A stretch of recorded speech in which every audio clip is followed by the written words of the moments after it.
আমরা চাই আগামী 24 ঘন্টার মধ্যে রবিউল কমিশনার এই যে বিভিন্ন লোক টাকা পাবে তাকে প্রভাবশালী সে প্রভাব খালে কারো টাকা দেয় না এবং তার সন্ত্রাসী কার্যক্রম চালে অনেকজনের জমি সংক্রান্ত তার অনেক অভিযোগ।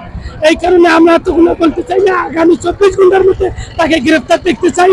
আর আমাদের যে ভাতিজা জামাতের কর্মী তাকে গ্রেফতার করছে ক্ষমতার জোরে। সে যখন আওয়ামী লীগের আমলে ক্ষমতা ছিল সে তখন মামলা দিয়ে এই মামলা এখন রেকর্ড করি সে আর কি ধরে নিয়ে গেছে। আমরা তার মুক্তি চাই।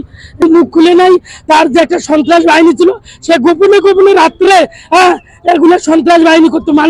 মানুষ চোখের খাতিরে কিছু বলে নাই, কিন্তু সে ষড়যন্ত্র প্রত্যেকটা লোকের আস্তে আস্তে রিপোর্ট বাইরে দিতেছে এবং মানুষ বলে যে সবার অভিযোগ আস্তে আস্তে বাইরে। এলাকার লোক আমরা সবাই পালাতক ছিলাম, সবাই পালাতক। এখন আমরা আসছি, আমরা তার জন্য ব্যবসা বাণিজ্য করি পারি। আমি নিজে বক্তব্য দিই, আমি ঢাকার থাকি আজ 10 বছর পড়াচ্ছি। তারপরে আমার এই ভাতিজা 20 বছর পড়াচ্ছে। অনেকজনের জানি মামলা দিছে। আর জামাতের বিএনপির কতজন সে মামলা দিয়ে সে দেশান্তর করছে। আমরা